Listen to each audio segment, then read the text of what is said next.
I love all of the trendy bohemian style baskets at Anthropologie right now, but they are so expensive. I just can't justify having one in my own home. Until now, because today's DIY project is an Anthropologie inspired basket for less than $5.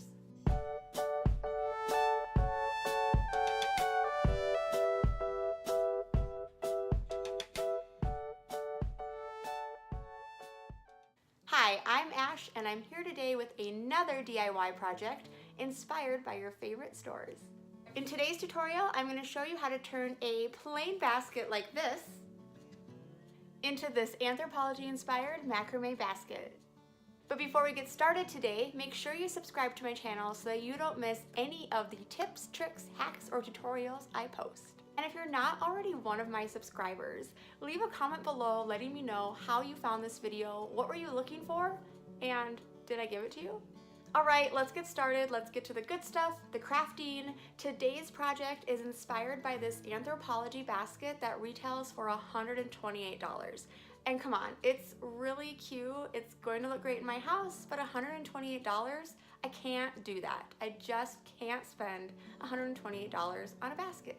One of the things that I particularly love about this basket from Anthropologie is that it has that great trendy bohemian vibe with the macrame and the thread. But because the pattern is geometric and pretty simple, I think it also has a nice modern look to it. And when this trend dies, because all trends die, you can just cut the thread right off this basket and use it for your next interior design project. And for a $5 investment, who cares if you cut the string off later? This basket is a little bit of a different shape than my inspiration basket, and I honestly wish I would have gone out and looked for a basket more in the shape of my inspiration piece, but I was getting really anxious to get started, and I already had this basket, and I guarantee you it will look cool too. All you need for this project is a basket and some thread. It's really important to use 100% cotton thread. Trust me, do not use wool thread. You want 100% cotton.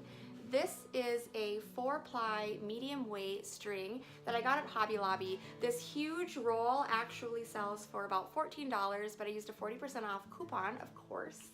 And so I have this entire thing for what? $9? And I'm not even going to use a fraction of it. I'm going to be able to use this for tons of projects, and it was really quite affordable. Now, everybody's basket's going to be a little bit different. Mine's 12 inches tall, so I'm going to cut each of my pieces of string in 24-inch lengths, and that's going to double it up as I pull it through and have it be about the length of my basket as I get started. And I'm going to need about 48 strings to go around my basket. Yours might be a little bit different if it's got a bigger circumference, but I think, get started by doing the length of your basket and then just keep adding more as you tie them in until you get enough to go around your basket. So I actually cut about 50 strings just to be sure, but I'm ready to start tying them. To begin with, take your string and fold it in half. Now with the loop side at the top, slide it under the top ring of your basket. Now pull the loop around to the front, pick up the tails of your string, up through the loop, and tighten it all up. I'll show you one more time. Pull the loop through your basket right under that top ring. Pull it up over the top, pull the tails of your string up through the loop, and tighten. Once you have all of your strings tied around your basket, it's time to start the macrame. We are working with only one knot, the square knot, so this is super easy. Take 2 sets of strings in your hand, so you have 4 total strings. Take the outermost left string and bend it and then lay it across your other strings. Now pull that outermost string on the right side so that it's on top. Bring it back across going under the strings and then pull it under that first string but back through the loop that string made. Tighten that up, and now you will do the reverse to finish your square knot. This time start with the string on the outer right side. Bend it and pull it across your strings. Pull your outermost left string so it is on top, and then going under all of your strings as you go across. Pull it up through the loop that you made with that first string and tighten it. This completes your square knot.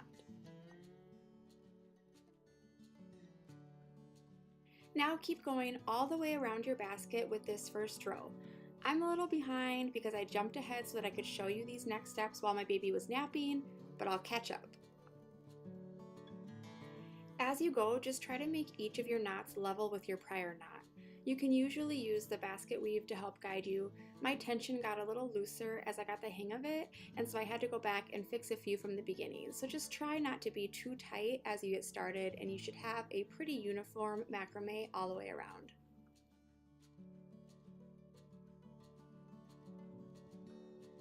If you watch my channel often, and I hope you do, you probably have noticed that I'm in a little bit of a different setting today. I am hiding upstairs in my bedroom because my children are home, there's no school today, and they're so loud. I am actually 2 complete floors above them, and that's how far away I need to be in order to not hear them. What do you do when you're trying to craft and your kids are crazy? If you've got some hot tips, drop me a comment below and let me know because I could use them. Now, like I said, I think it's best to completely finish your first row before moving on, but I have a very short baby napping window to show you this in. So for the second row, you will again start with 4 strings, but it will be 2 strings from one knot and then 2 strings from the adjacent knot. But you're going to follow the same exact process for making the square knot as you did in the first row.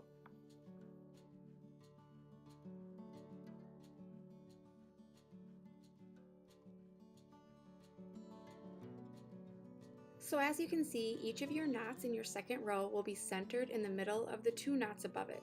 This is what is going to form the geometric pattern in your basket. Once you've completed your second row, you will do the exact same thing for a third row. Take 2 strings from one knot and 2 strings from the adjacent knot and use those 4 strings to make a square knot. And again, this knot will be centered under the 2 knots above it, and it should be directly under the knot in your first row. My inspiration basket has 5 rows of square knots, so depending on your basket size, I would recommend making 2 or 3 more rows of knots to get the same look. As these are just hanging here, they really don't have quite the weight to look as structured as our inspiration basket, but once I show you how to secure them to the basket, that will fix this problem. I love to look at decor pieces that I really like and try to figure out how it was made and how I can make it myself. So if there's a decor piece out there at one of these high-end stores that you would love to have in your own home but it's too expensive, let me know what it is and I'll see if I can figure out how to make it. Now to secure my knots to my basket, I'm using a crochet hook to pull all of the strings through one of the rows in my basket. This is going to help pull all the knots into a more structured and even pattern and help accommodate for some of the issues I had with tension and lining my knots up. If you don't crochet, go get a crochet hook anyway because it really helps a ton with this part of the project. And then you can head on over to my channel where I can show you how to crochet too. It's fun. In this next step, I'm going to further secure my macrame to my basket and start the process of making the tassel or the fringe layer. To do this, I'm going to insert my crochet hook through 2 of the strings coming down from my knot, and I'm going to do this 1 row higher in my basket than the row I just pulled all of my ends through. By pulling my ends back out to the front of my basket, I'm better securing them to the basket and helping them stay in place. Do this to each set of 2 strings all the way around your basket. Now to really make these strings that I've pulled through look like tassels, what I'm going to do is take another piece of string and I'm just going to loop it over each of my sets of strings here. So I'm going to put my crochet hook through my basket and just grab onto a piece of string, pull it through, and then just to the other side of these 2 strings here, so 1 tassel at a time or 1 piece of fringe at a time, I'm going to pull through. So now I have another piece of string looping over this, so it helps it to look like what my normal fringe or tassel would look like without having to recreate it or do something with those tails. So now I'm just going to tie the piece of yarn in the back, and I'll go back and cut off loose ends. There. Now to fill in the gaps between these tassels that are made from my actual macrame piece here, I'm just going to take these pieces of yarn and my crochet hook, and I'm going to fold my piece of yarn in half, and I'm going to take my loop, and my loop is going to go in the top side. This is a row above where I was just going over those pieces of yarn a second ago. So I'm going to go in, and then one row below,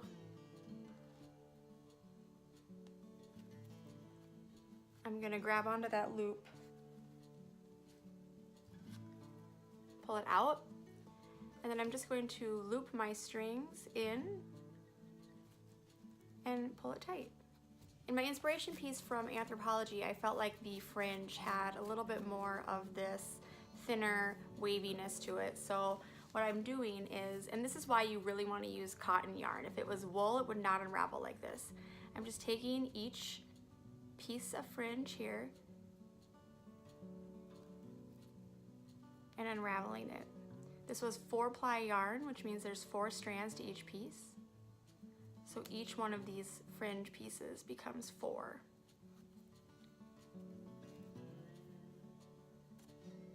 So I'm just gonna go all the way around and finish putting my tassels on and finish getting my fringe sort of separated, and then we'll be ready to trim up the edge and be done.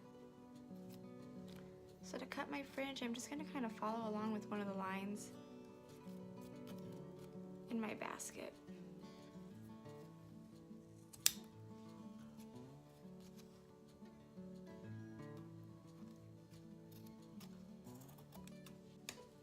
Just gonna go all the way around doing that. Here it is, my finished Anthropologie inspired macrame basket. I think it turned out great. It's not the exact same shape as the Anthropologie basket, and of course my macrame work isn't as perfect, but this is exactly what I was going for, and it's gonna be perfect in my home.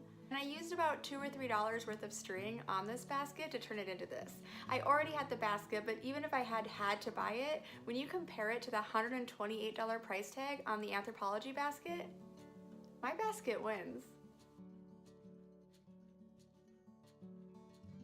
If you liked this tutorial today, make sure you like this video too and subscribe to my channel so that you don't miss any of the DIY tutorials that I am bringing to you every week. If you made this basket, I want to see how it turned out and I want to see what you're using it for in your home.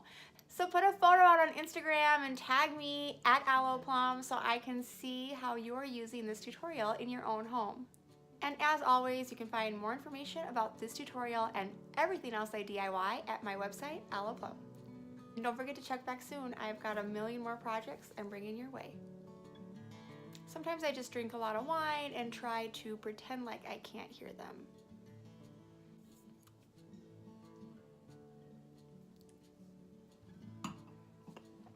Well, that's all for today. I'll see you soon.